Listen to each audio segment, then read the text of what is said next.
নিম্ন আদালতে বিচারকদের নিয়ন্ত্রণের ভার ফিরল সুপ্রিম কোর্টের হাতে। হাইকোর্টের রায়, ৩ মাসের মধ্যে আলাদা সচিবালয় গঠনের নির্দেশ। 2018 সালে দিনের ভোট রাতে করার মাস্টার মাইন্ড ছিল জাবেদ পাটোয়ারি। ট্রাইব্যুনালে জবানবন্দিতে রাজসাক্ষী সাবেক আইজিপি মামুন। নারী শিক্ষার্থীকে সাইবার বুলিংয়ের প্রতিবাদে ঢাবি ছাত্রদলের বিক্ষোভ। ডাকসু নির্বাচন বানচালে ষড়যন্ত্রের অভিযোগ। ফরহাদের প্রার্থিতা নিয়ে রিটের শুনানি কাল। ৬ দফা দাবিতে বাংলাদেশ কৃষি বিশ্ববিদ্যালয়ের বিভিন্ন ভবনে তালা। রেলপথ অবরোধ। প্রক্টরের পদত্যাগ দাবিতে চট্টগ্রাম বিশ্ববিদ্যালয়ে বিক্ষোভ। বিসিবি নির্বাচনে লড়ার ঘোষণা বর্তমান সভাপতি আমিনুল ইসলাম বুলবুলের। ক্রিকেটকে রক্ষায় করতে চান সম্ভাব্য সবকিছু।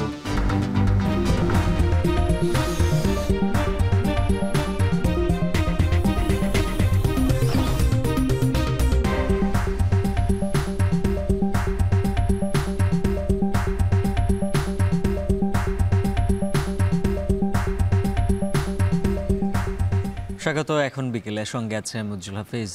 নিম্ন আদালতের বিচারকের বদলি, পদোন্নতি ও শৃঙ্খলা নিয়ে পঞ্চদশ সংশোধনী ও চতুর্থ সংশোধনীর বিধান বাতিল করেছে হাইকোর্ট। এই অনুচ্ছেদের বৈধতাকে চ্যালেঞ্জ করে ও পৃথক সচিবালয় প্রতিষ্ঠা প্রশ্নে জারি করা রুলের নিষ্পত্তি করে বিচারপতি আহমেদ সোহেলের নেতৃত্বাধীন হাইকোর্ট বেঞ্চ আজ এই রায় দেন। এ রায়কে দেশের বিচারিক ইতিহাসের মাইলফলক বলছেন আইনজীবীরা। আগামী ৩ মাসের মধ্যে বিচার বিভাগের জন্য আলাদা সচিবালয় প্রতিষ্ঠার নির্দেশ দিয়েছেন হাইকোর্ট। বিস্তারিত প্রতিবেদনে। ফ্যাসিস্ট সরকারের পুরো আমল জুড়ে বিচার বিভাগে চলেছে দ্বৈত শাসন। বিচার বিভাগে ছড়ি ঘোরাতেন সাবেক আইনমন্ত্রী আনিসুল হক। এ অবস্থায় শেখ হাসিনার পতনের পরে বিচার বিভাগের আলাদা সচিবালয় প্রশ্নে সংবিধানের ১১৬ অনুচ্ছেদের বৈধতা চ্যালেঞ্জ করে রিট করা হয়। এতে ২০১৭ সালের জুডিশিয়াল সার্ভিসের শৃঙ্খলার বিধিমালার বৈধতাও চ্যালেঞ্জের মুখে পড়ে। এর প্রেক্ষিতে প্রাথমিক শুনানি নিয়ে গত বছরের ২৭ অক্টোবর রুল জারি করে হাইকোর্ট। বিচার বিভাগের নিয়ন্ত্রণ সংক্রান্ত সংবিধানের ১১৬ অনুচ্ছেদের বৈধতার প্রশ্নে জারি করা রুল নিষ্পত্তি করে রায় ঘোষণা করা হয় বুধবার। রায়ে নিম্ন আদালতের বিচারকদের বদলি, পদোন্নতি ও শৃঙ্খলা নিয়ে চতুর্থ ও পঞ্চদশ সংশোধনীর বিধান বাতিল করেছেন হাইকোর্ট। এখন থেকে এই ক্ষমতা থাকবে সুপ্রিম কোর্টের হাতে। অধস্তন আদালতের কর্তৃত্ব সুপ্রিম কোর্টের উপর ন্যস্ত করা উচিত। এটা ঐক্যমত কমিশনের কাজের মধ্য দিয়ে এটা এসছে যে ৩১টি দল এতে একমত। এটাও আমরা আদালতের নজরে এনেছিলাম এবং আদালত তার রায়ে সেটাও উল্লেখ করেছেন। কাজেই সংবিধান সংস্কার কমিশন, বিচার বিভাগ সংস্কার কমিশন এবং এর ফলশ্রুতিতে এই সংস্কারগুলো বাস্তবায়ন করার জন্য যে ঐক্যমত কমিশন, ৩টি কমিশনের কাজের বিচার বিভাগীয় স্বীকৃতি আজকে এক ধরনের পাওয়া গেল।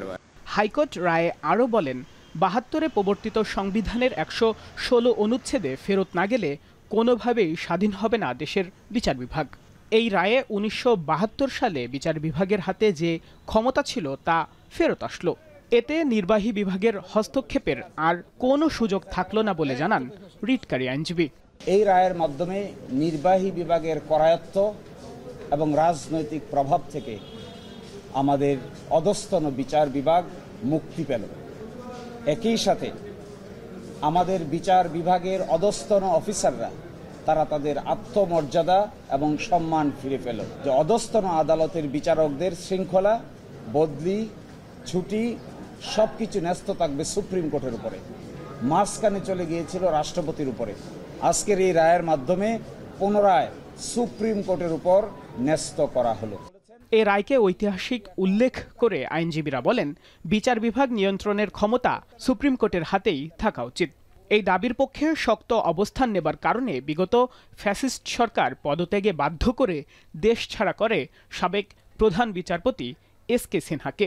সর্বোপরি এই রায়ে নির্বাহী বিভাগের হাত থেকে বিচার বিভাগ মুক্ত হবার পথ সুগম হল। বাইজিদ সাদ, এখন, ঢাকা। 2018 সালের জাতীয় নির্বাচনে দিনের ভোট রাতে করার মাস্টারমাইন্ড ছিলেন সাবেক আইজিপি জাবেদ পাটোয়ারি। জুলাই গণঅভ্যুত্থানে মানবতা বিরোধী অপরাধের মামলায় সাক্ষাতে তথ্য জানান রাজসাক্ষী সাবেক আইজিপি আব্দুল্লাহ আল মামুন। আন্তর্জাতিক অপরাধ ট্রাইব্যুনাল 1-এ জবানবন্দিতে সাবেক পুলিশ প্রধান আরও বলেন, সাবেক স্বরাষ্ট্রমন্ত্রীর নির্দেশে আন্দোলন চলাকালে বৈষম্য বিরোধী সমন্বয়কদের আটক করে মানসিক নির্যাতন করা হয় এবং টেলিভিশনে আন্দোলন প্রত্যাহারে বক্তব্য দিতে বাধ্য করা হয়। প্রতিবেদনে বিস্তারিত। জুলাই অভ্যুত্থানে মানবতা বিরোধী অপরাধের মামলার আসামি সাবেক আইজিপি চৌধুরী আব্দুল্লাহ আল মামুন যখন রাজসাক্ষী হলেন, তখন থেকেই আলোচনার শুরু কবে তিনি ট্রাইব্যুনালে নিজের দোষ স্বীকার করে শেখ হাসিনার বিরুদ্ধে সাক্ষ্য দেবেন। অবশেষে আসামির কাঠগড়া থেকে বেরিয়ে সাক্ষীর কাঠগড়ায় দাঁড়ালেন তিনি। মঙ্গলবার বেলা 12টার দিকে সাক্ষ্য দেওয়া শুরু করেন জুলাই আন্দোলনের সময় পুলিশ প্রধানের দায়িত্বে থাকা আইজিপি মামুন। শুরুতেই বলেন, 2018 সালের জাতীয় নির্বাচনের আগের রাতে 50% ভোট ব্যালট বাক্সে ভরে রাখতে শেখ হাসিনাকে পরামর্শ দিয়েছিলেন ওই সময়ের আইজিপি জাবেদ পাটোয়ারি। পুলিশ বাহিনীতে গোপালগঞ্জ সিন্ডিকেট নিয়েও কথা বলেন আব্দুল্লাহ আল মামুন। ওই সময়কার আইজিপি জাবেদ পাটোয়ারি সাহেবের পরামর্শে এই রাত্রে 50 ভাগ ভোট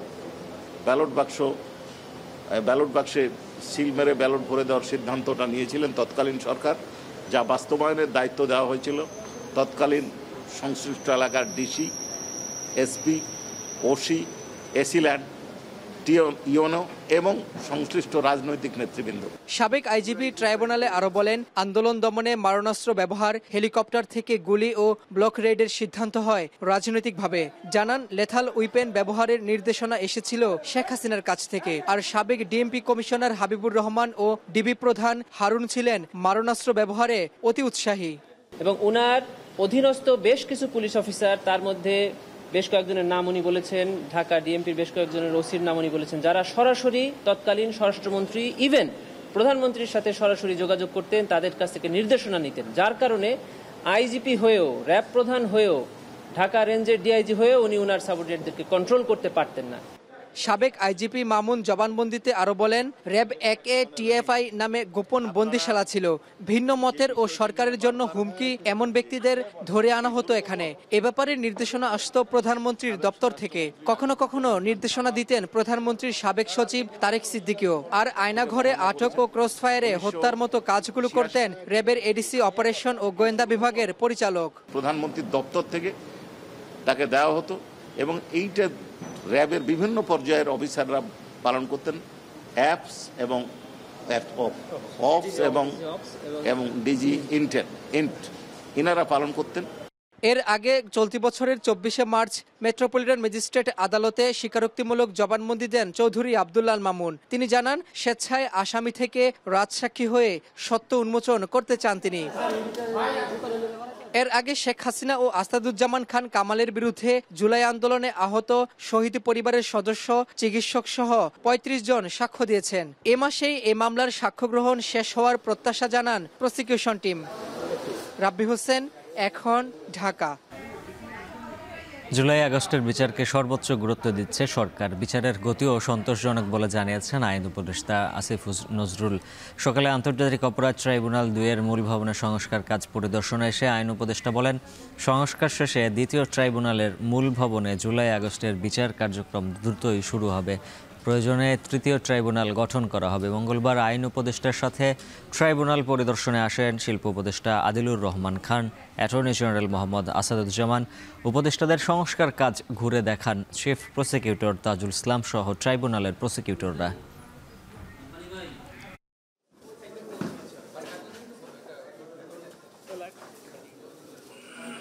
আমরা বিচার কার্যে সর্বোচ্চ গুরুত্ব দিচ্ছি এবং এটা যে শুধুমাত্র আইন মন্ত্রণালয় না, আপনি গৃহায়ণ পূর্ত মন্ত্রণালয় বলেন বা অন্যান্য সংশ্লিষ্ট যত সরকারি প্রতিষ্ঠান আছে, সবাই যে সর্বোচ্চ গুরুত্ব দিচ্ছে আজকে দ্বিতীয় ট্রাইব্যুনালের কাজ অতি দ্রুত সম্পন্ন হওয়ার মধ্যে দিয়ে তা আবারও আপনার এটা প্রমাণিত হলো।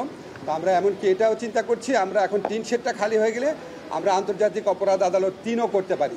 জুলাই গণ অভ্যুত্থানকালে যে আমাদের 1000-এরও বেশি ছাত্র জনতাকে হত্যা করা হয়েছে এবং হাজার হাজার মানুষকে পার্মানেন্টলি পঙ্গু করা হয়েছে, এই ভয়াবহ মানবতা বিরোধী অপরাধের বিচার অপরিহার্য, অনিবার্য। সেই বিচার করার লক্ষ্যে প্রথম থেকে আমরা অবিচল আছি। বিচারের যে গতি আছে সেটা আমরা যথেষ্ট সন্তুষ্ট আছি। এই মুহূর্তে আন্তর্জাতিক অপরাধ ট্রাইব্যুনালে ব্রিফ করছেন চিফ প্রসিকিউটর, সরাসরি চলে যাচ্ছে সেখানে। স্বীকার করেছেন, একই সাথে সত্য উদ্ঘাটন করেছেন এবং আদালতের কাছে প্রার্থনা করেছেন তাকে যাতে ক্ষমা করা হয়, কিন্তু সেটার চূড়ান্ত সিদ্ধান্ত নেবার ক্ষমতা আদালতের। এখানে প্রসিকিউশনের কোনো ভূমিকা নেই। তিনি নিজের বিবেকের তাড়নায় অপরাধ স্বীকার করেছেন, নিজের পক্ষ থেকেই আবেদন করেছিলেন অ্যাপ্রুভার হওয়ার। আদালত সেই অনুযায়ী অ্যাপ্রুভার সাময়িকভাবে তাকে করা হয়েছিল। আজকে তার বক্তব্য গ্রহণ করেছেন। চূড়ান্ত সিদ্ধান্তের মধ্য দিয়ে তার ব্যাপারে আদালত কি সিদ্ধান্ত নেবেন সেটা নির্ধারিত হবে। কিন্তু আমরা যেটা বলবো, আজকের এই সাক্ষীর বক্তব্যের মাধ্যমে আমরা এই সমস্ত অপরাধীদের বিরুদ্ধে যে অপরাধগুলো প্রমাণ করার চেষ্টা করছিলাম সেটি একটা মারাত্মক অকাট্য দলিল হিসেবে আজকে উপস্থাপিত হয়েছে। আমরা আশা করছি সামনের দিনগুলোতে একই রকমের অকাট্য অথবা তার চেয়েও শক্তিশালী প্রমাণ আরও আদালত উপস্থিত করব এবং সমস্ত প্রমাণ উপস্থাপনের মাধ্যমে এই মামলাটির একটা চূড়ান্ত নিষ্পত্তি হবে। এই হত্যাকাণ্ডের জন্য তিনি কাকে দায়ী করেছেন, কার নির্দেশে হয়েছে, কি বলেছেন? ওনার আবেগটা আর ওনার উৎসাহ কেন এবং শেখ হাসিনার নির্দেশেই জুলাই আগস্টের গণহত্যা সংঘটিত হয়েছে। নির্দেশনা যেগুলো তিনি খুব ক্লিয়ার ল্যাঙ্গুয়েজে, কোনো রকমের দ্বিধা ছাড়া, কোনো রকমের দ্বিরুক্তি ছাড়া খুব ক্লিয়ারলি বলেছেন যে জুলাই আগস্টের গণহত্যা এবং মানবতা বিরোধী অপরাধ যেগুলো আগে হয়েছে সব কিছুর মূল নির্দেশদাতা হচ্ছেন তদানীন্তন প্রধানমন্ত্রী শেখ হাসিনা। এবং জুলাই আগস্টের ব্যাপারে তিনি যুক্ত করেছেন আসাদুজ্জামান খান কামাল, যিনি স্বরাষ্ট্রমন্ত্রী ছিলেন। এই দুজনের নির্দেশে বাকি কর্মকাণ্ডগুলো হয়েছে সেটা তিনি পরিষ্কার করেছেন। তিনি আরও পরিষ্কার করেছেন পুলিশের মধ্যে কোন কোন কর্মকর্তা অতি উৎসাহী ছিলেন, কোন কোন কর্মকর্তা কমান্ড স্ট্রাকচার ভঙ্গ করে কাজ করতেন, কী ধরনের অপরাধ তারা সংগঠিত করতেন, সব কিছু তিনি ব্যাখ্যা করেছেন। আপনারা আদালতে ছিলেন, আপনারা সবাই শুনেছেন। আমরা বিশ্বাস করি আপনাদের মাধ্যমে এই সাক্ষীর যে বক্তব্য সেটা গোটা জাতির কাছে পরিষ্কার হবে। আপনারা কি আশা করেন এই প্রিন্সিপাল অ্যাকিউজ কি খালাস পাবে সেটা আশা করেন? এটার কমপ্লিটলি আদালতের বিষয়, এই ব্যাপারে আমরা কোনো মন্তব্য করবো না। আমরা আজকে সাক্ষী যেটা দিয়েছেন সেটার ব্যাপারে কথা বলছি।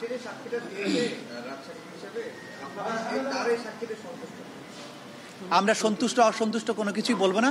এটা চূড়ান্ত নিষ্পত্তির সময় আর্গুমেন্টের মাধ্যমে আমরা বলবো সন্তুষ্ট কিনা, এবং আদালত সিদ্ধান্ত নেবেন যে সাক্ষ্য তিনি দিয়েছেন সেটা ট্রু অ্যান্ড ফুল ডিসক্লোজার হয়েছে কিনা।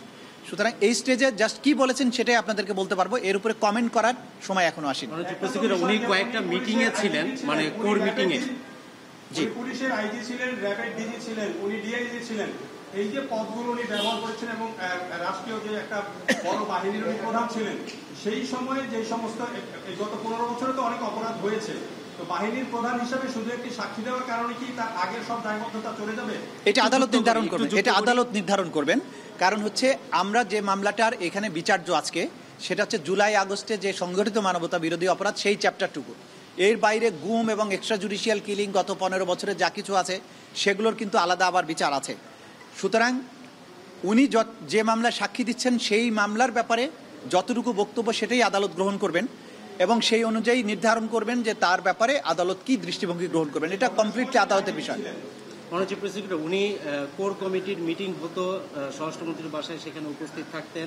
পরে যখন 4 আগস্ট আরও মিটিং হলো, গণভবনে মিটিং হলো, সব জায়গায় তো তিনি ছিলেন। তো তিনি যতই মানে রাজসাক্ষী হিসেবে সাক্ষ্য দেন কিনা, কিন্তু তিনি তো কোনো কিছু বাধা দেননি। মানে এতে কি তার যে জুলাই আগস্টের যে মানবতাবিরোধী অপরাধ সেটাতে কি তার, আপনারা সাংবাদিক হিসেবে প্রশ্ন করতে পারেন যে তিনি কি বক্তব্য দিয়েছেন, তার বক্তব্য গ্রহণযোগ্য হবে কিনা, খালাস হবে কিনা, এটা তার আইনজীবীরা অথবা ডিফেন্সের আইনজীবীরা আর্গুমেন্ট করুক।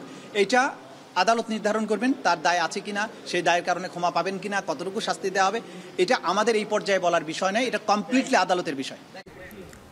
আন্তর্জাতিক অপরাধ ট্রাইব্যুনালে ব্রিফ করছিলেন চিফ প্রসিকিউটর, সরাসরি ছিলাম সেখানে। ডাকসু নির্বাচন বানচালের জন্য পরিকল্পিতভাবে মব করে ঢাকা বিশ্ববিদ্যালয়কে অস্থিতিশীল করার চেষ্টা করা হচ্ছে বলে অভিযোগ করেছে ঢাবি ছাত্রদল। আর দায় চাপিয়ে দেওয়ার রাজনীতি থেকে বের হতে ছাত্রদলকে আহ্বান জানিয়েছেন ছাত্র শিবির সমর্থিত ঐক্যবদ্ধ শিক্ষার্থী জোটের ভিপি প্রার্থী সাদিক কায়েম। সকালে রাজু ভাস্কর্য থেকে নারী নিপীড়নের বিরুদ্ধে ছাত্রদলের মিছিল শুরু হয়ে ক্যাম্পাস প্রদক্ষিণ করে প্রশাসন ভবনের সামনে শেষ হয়। দেশের বিভিন্ন ক্যাম্পাসে নারী শিক্ষার্থীদের হুমকি ও সাইবার আক্রমণের অভিযোগে বিক্ষোভ মিছিল পরবর্তী অবস্থান কর্মসূচিতে ছাত্রদল নেতারা বলেন, কোনো প্রতিক্রিয়াশীল গোষ্ঠীর কথায় ঢাকা বিশ্ববিদ্যালয় চলবে না। ডাকসু জাতীয় নির্বাচন যারা বানচাল করতে চাইবে তাদের লাল কার্ড দেখানো হবে। বামজোটের নেত্রীকে গণধর্ষণের হুমকিদাতা শিক্ষার্থীকে গ্রেপ্তার ও একাডেমিক ব্যবস্থা নেওয়ার দাবি জানায় ছাত্রদল। এদিকে ডাকসুকে সামনে রেখে ব্যবসা শিক্ষা অনুষদে প্রচার চালায় ইসলামী ছাত্র শিবির সমর্থিত প্যানেল ঐক্যবদ্ধ শিক্ষার্থী জোট। যে কোনো মূল্যে ডাকসু নির্বাচন অনুষ্ঠানের প্রতিশ্রুতি দেন সাদিক কায়েম। এদিকে SM ফরহাদের প্রার্থিতার বৈধতার বিষয়ে পূর্ণাঙ্গ রিটে শুনানি কাল। জাতীয় নির্বাচনকে যারা বিলম্বিত করবে, ডাকসু নির্বাচনকে যারা বিলম্বিত করতে চাইবে, ঢাকা বিশ্ববিদ্যালয়ের শিক্ষার্থীরা তাদেরকে লাল কার্ড দেখাবে। দুষ্কৃতিকারী এবং কালপিট যারা আছে 9 সেপ্টেম্বর ব্যালটের মাধ্যমে তাদের বিপক্ষে কিন্তু রায় দিবে। আপনারা কি কল্পনা করতে পারেন ঢাকা বিশ্ববিদ্যালয়ের মাটিতে ঢাকা বিশ্ববিদ্যালয়ের একজন শিক্ষার্থী তার মেয়ে সহপাঠীকে গণধর্ষণের ঘোষণা দিচ্ছে প্রকাশ্যে, এবং এখনো পর্যন্ত সে প্রকাশ্যে ঘুরে বেড়াচ্ছে। ঢাকা বিশ্ববিদ্যালয় প্রশাসন এবং রাষ্ট্রীয় প্রশাসন এখনো পর্যন্ত তার বিরুদ্ধে ভিন্ন পরিমাণ কোনো ব্যবস্থা নেয়নি। যারা এই ধরনের দায় দিয়ে দেওয়ার রাজনীতি করছে, আমরা অনুরোধ করবো আপনারা এই দায় দেওয়ার রাজনীতি থেকে বেরিয়ে আসেন, একটা সুস্থতার রাজনীতি বিনির্মাণ করেন, যেটা আমরা ইতিমধ্যে প্রমাণ করেছি। শিক্ষার্থীদের সাথে গ্রামবাসীর সংঘর্ষের পর চট্টগ্রাম বিশ্ববিদ্যালয়ে থমথমে পরিস্থিতি বিরাজ করছে। 144 ধারার মেয়াদ একদিন বাড়িয়েছে স্থানীয় প্রশাসন। এমন অবস্থায় বন্ধ রয়েছে ক্লাস পরীক্ষা। এই অবস্থায় পরবর্তী করণীয় নিয়ে জরুরি সিন্ডিকেট সভায় বসেছে বিশ্ববিদ্যালয় প্রশাসন। অপ্রীতিকর ঘটনা এড়াতে ক্যাম্পাস জুড়ে চলছে যৌথ বাহিনীর টহল। ক্যাম্পাসে সংবাদ সম্মেলন ও বিক্ষোভ সমাবেশ করছে বিভিন্ন ছাত্র সংগঠন। আহতদের চিকিৎসা নিশ্চিতকরণ, ক্যাম্পাসের ভিতরে গণপরিবহন বৃদ্ধি করা, সন্ত্রাসী হামলায় জড়িতদের বিরুদ্ধে দ্রুত আইনানুগ ব্যবস্থা গ্রহণ সহ 6 দফা দাবিতে সকালে সংবাদ সম্মেলন করে গণতান্ত্রিক ছাত্র জোট। এ সময় তারা শিক্ষার্থীদের নিরাপত্তা দিতে চরমভাবে ব্যর্থ হওয়ায় ক্ষমা চেয়ে উপাচার্য ও প্রক্টরের পদত্যাগ দাবি করেন। দুপুরে প্রশাসনের পদত্যাগের 1 দফা দাবিতে বিক্ষোভ করে ছাত্রদল। অভিযোগ করা হয় বিশ্ববিদ্যালয় প্রশাসনের সংঘর্ষের ঘটনায় চরম অবহেলা করেছে এবং একটি বিশেষ গোষ্ঠীর এজেন্ডা বাস্তবায়ন করছে। তারা প্রকৃত আহতদের সংখ্যা নিয়েও লুকোচুরি করছে।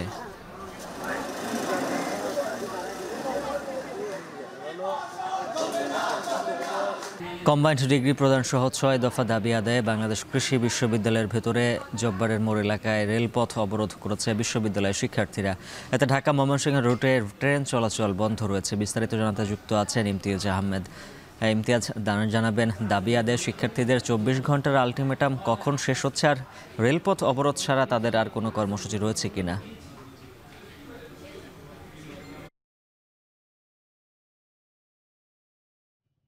উজ্জ্বল, তাদের 24 ঘন্টা আলটিমেটাম ইতিমধ্যেই কিন্তু শেষ হয়ে গেছে।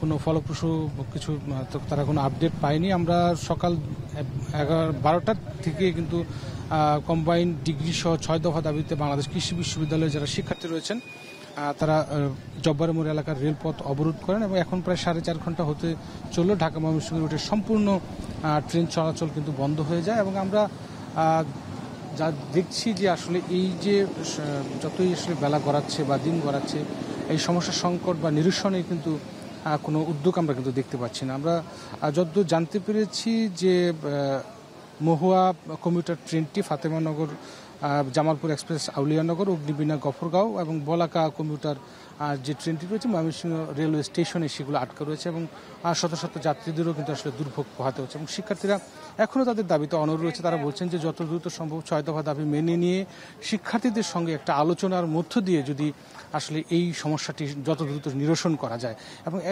এই যে ঘটনাটি শিক্ষার্থীদের উপর হামলার ঘটনার পরে যে তাদের যে আন্দোলনটা চলছে, তারপরে যে সিন্ডিকেট যে বাংলাদেশ কৃষি বিশ্ববিদ্যালয় অনির্দিষ্টকালের জন্য বন্ধ ঘোষণা এবং হল ত্যাগের যে নির্দেশ দিয়েছে তার বিরুদ্ধে কিন্তু শিক্ষার্থীরা আন্দোলন চালিয়ে যাচ্ছে এবং শিক্ষার্থীরা বলছেন যে আসলে এই যে হল ত্যাগের নির্দেশ সেটি আসলে অযৌক্তিক এবং তাদের উপর যে ধরনের আসলে তারা যে দাবিটি করছে সেই দাবিটি কিন্তু আসলে পূরণে কোন রকম পদক্ষেপ কিন্তু সাধারণত প্রশাসনের পক্ষ থেকে কিন্তু আসলে দেখা যাচ্ছে না এবং এই বিষয়টি নিরসনের জন্য কিন্তু আমরা আসলে যতদূর জানি যে একটু পরে আসলে ভেটেরিনারি এবং এনিম্যাল হাজবেন্ডারি অনুষদের যারা ডিন রয়েছে তারা সাংবাদিক সম্মেলন করবেন এবং সাংবাদিক সম্মেলনের পরে আসলে এই বিষয়ে আরেকটু বিস্তর জানা যাবে। তবে এখন পর্যন্ত ঢাকা ময়মনসিংহ রুটে কিন্তু আসলে কোনো রকম ট্রেন চলছে না, সম্পূর্ণ সব ট্রেন চলাচল কিন্তু বন্ধ রয়েছে। উজ্জ্বল। নীলফামারীর উত্তরা ইপিজেডে শ্রমিকদের সাথে পুলিশ সেনাবাহিনীর সংঘর্ষে এক শ্রমিক নিহত হয়েছেন। এ সময় আহত হয় শতাধিক।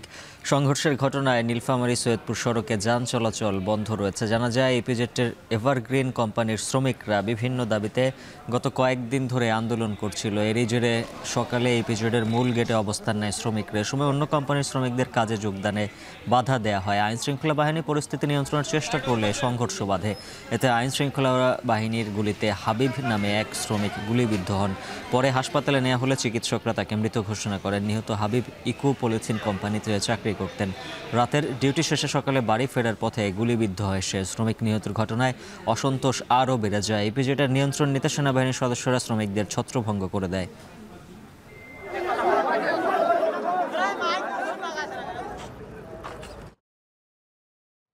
হবিগঞ্জের নবীগঞ্জে সিএনজি অটোরিকশা চলাচল নিয়ে বিরোধের জেরে 4 গ্রামবাসীর সংঘর্ষে একজন নিহত হয়েছেন। এ ঘটনায় আহত হন আরও অর্ধশতাধিক। দুপুরে উপজেলার রাধাপুর সড়কে সংঘর্ষে ঘটে। নিহতের নাম সাব্বির হোসেন। তিনি রাধাপুর গ্রামের আব্দুর রৌফের ছেলে। পুলিশ জানায় সিএনজি চলাচলের রুট ও পূর্ব বিরোধের জেরে সোমবার রাতে দুই পক্ষের মধ্যে উত্তেজনা তৈরি হয়। এর জের ধরে মঙ্গলবার সকালে মাইকিং করে রাধাপুর ও দিঘলবাগ গ্রাম ও কাকুরা করিমপুর গ্রামের লোকজন দেশীয় অস্ত্রশস্ত্র নিয়ে সংঘর্ষে জড়ায়।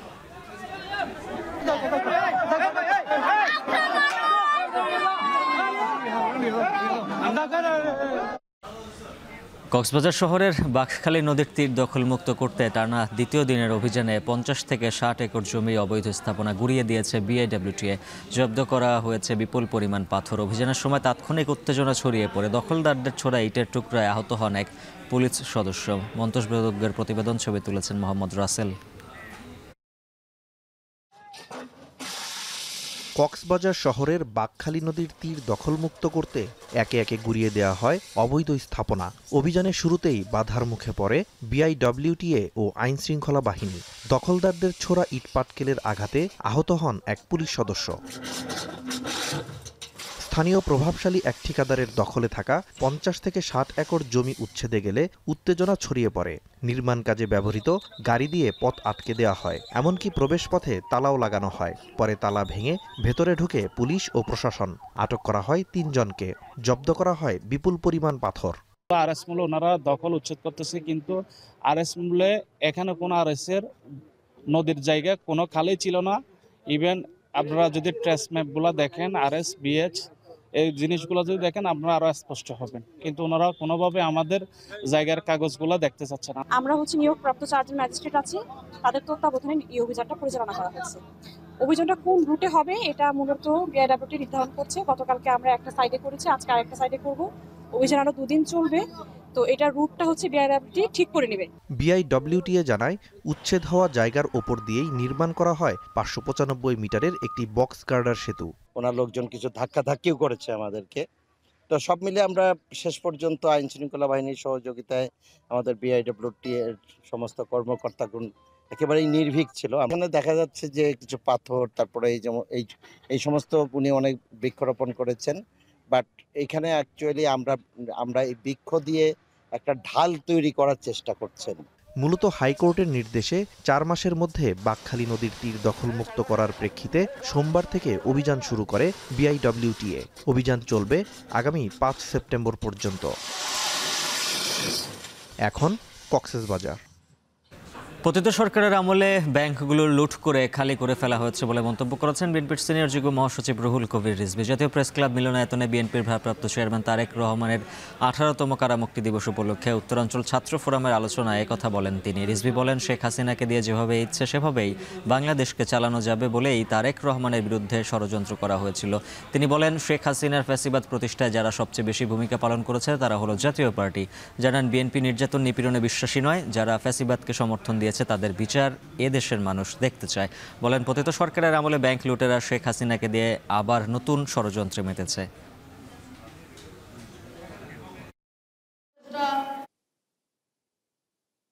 ডাকসু সহ অন্যান্য ছাত্র সংসদ নির্বাচন বানচালে লন্ডন থেকে দিক নির্দেশনা দেওয়া হচ্ছে বলে মন্তব্য করেছেন ছাত্র শিবিরের কেন্দ্রীয় সাধারণ সম্পাদক নুরুল ইসলাম। ছাত্র শিবির ঢাকা মহানগরের উদ্যোগে ডাকসু বাতিলের ষড়যন্ত্র, নারী হেনস্থা, চবি ও বাকৃবিতে শিক্ষার্থীদের উপর হামলা এবং ছাত্র শিবিরের বিরুদ্ধে অব্যাহত মিথ্যাচারের প্রতিবাদে বিক্ষোভ মিছিলের পর সমাবেশে তিনি এ মন্তব্য করেন। নুরুল ইসলাম বলেন, বিগত সময়ে যারা নারী শিক্ষার্থীদের খুন, ধর্ষণ, লাঞ্ছিত করেছে তারাই এখন নারী অধিকারের কথা বলে। এদিকে ডাকসুতে ভিপি প্রার্থী সাদিক কায়েম বলেন, পরাজয় নিশ্চিত জেনে বিভিন্ন বিশ্ববিদ্যালয়ে পতিত ফ্যাসিস্টের দোসর ও নব্য ফ্যাসিস্ট হতে যাওয়া একটি দল ছাত্র সংসদ নির্বাচন বন্ধে ষড়যন্ত্র করছে।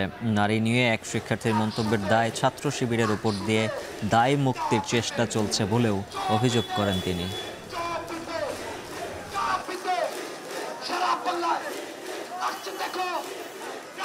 চলতি বছর ডেঙ্গুতে একদিনে সর্বোচ্চ শনাক্তের রেকর্ড হয়েছে সদ্য সমাপ্ত আগস্ট মাসে। বিশেষজ্ঞরা বলছেন, চলতি মাসেও পরিস্থিতি আরও খারাপ হতে পারে।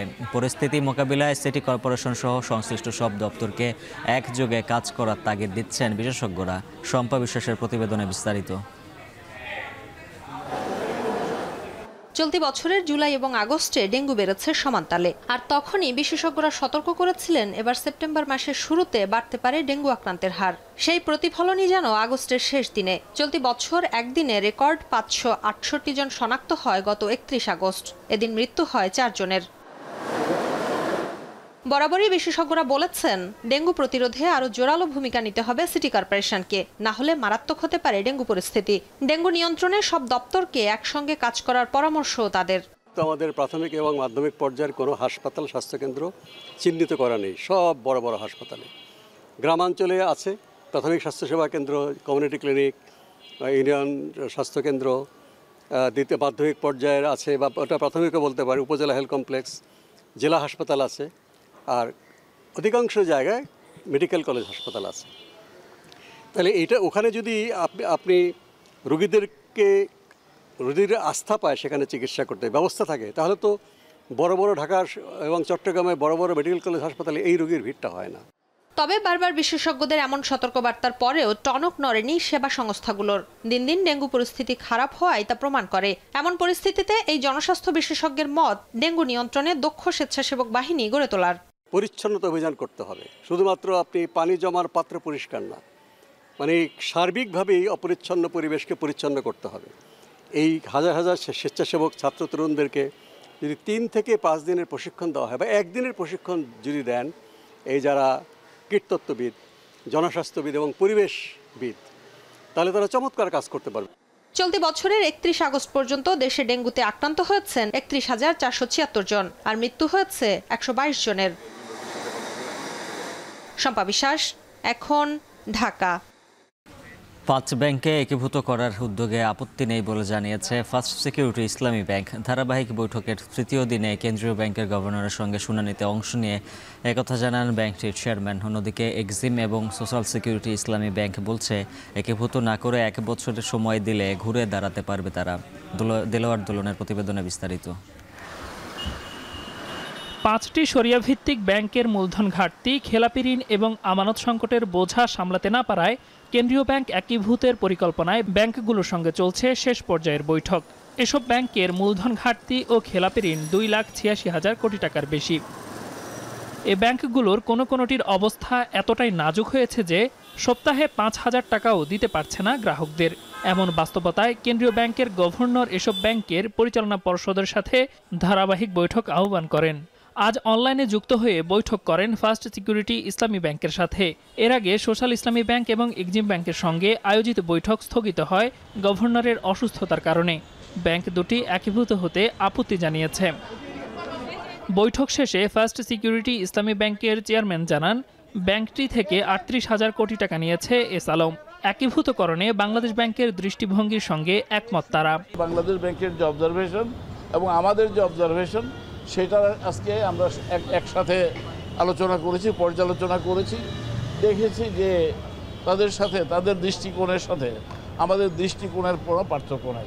কেন্দ্রীয় ব্যাংক বলছে, এই 5 ব্যাংকের দায় সম্পদের চেয়ে বেশি। গ্রাহকদের স্বার্থ বিবেচনা নিয়েই একীভূত প্রক্রিয়া এগিয়ে নেওয়া হচ্ছে।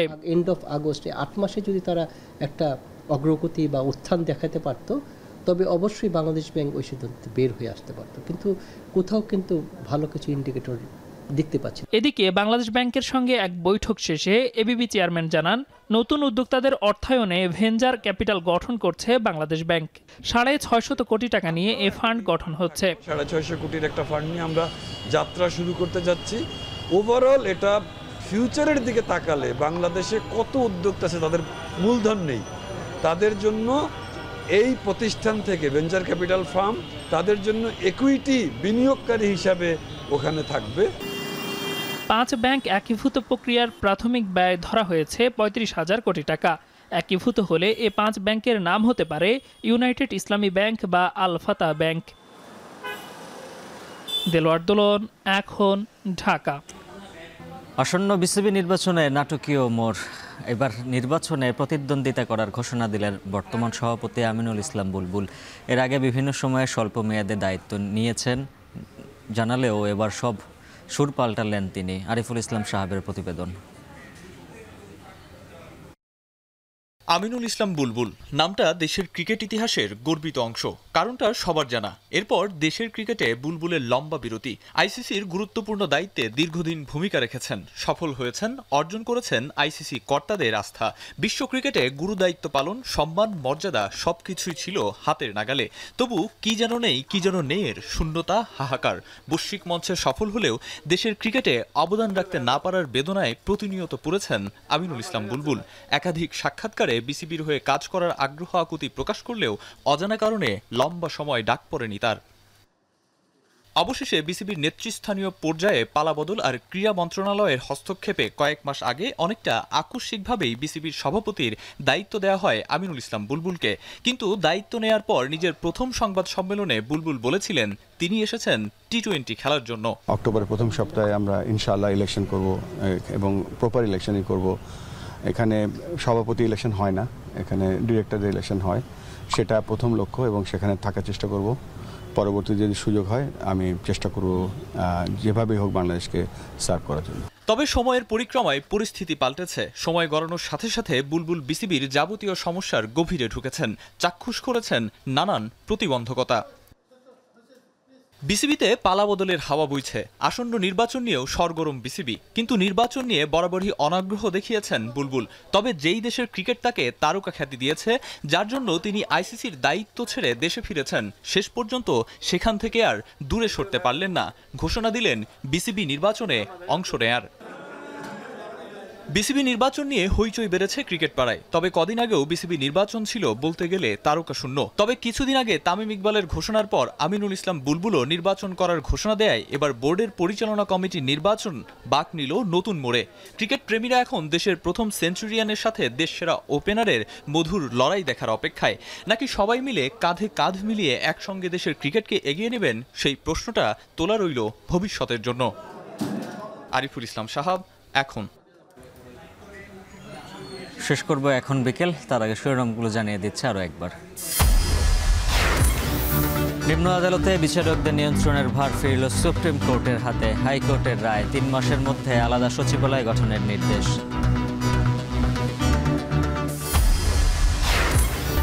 2018 সালে দিনের ভোট রাতে করার মাস্টারমাইন্ড জাভেদ পাটোয়ারি। ট্রাইব্যুনালে জবানবন্দিতে রাজসাক্ষী সাবেক আইজিপি মামুন। নারী শিক্ষার্থীকে সাইবার বুলিংয়ের প্রতিবাদে ঢাবি ছাত্র দলের বিক্ষোভ। ডাকসু নির্বাচন বানচালে ষড়যন্ত্রের অভিযোগ। ফরহাদের প্রার্থিতা নিয়ে রিটের শুনানি কাল। 6 দফা দাবিতে বাংলাদেশ কৃষি বিশ্ববিদ্যালয়ের বিভিন্ন ভবনে তালা। রেলপথ অবরোধ। চট্টগ্রামে স্থানীয়দের সঙ্গে সংঘর্ষের ঘটনায় বিশ্ববিদ্যালয় প্রশাসনের মামলা। আগে না বললেও এবার বিসিবি নির্বাচনে লড়ার ঘোষণা আমিনুল ইসলাম বুলবুলের। প্রতিদ্বন্দ্বী হতে পারেন তামিম ইকবাল।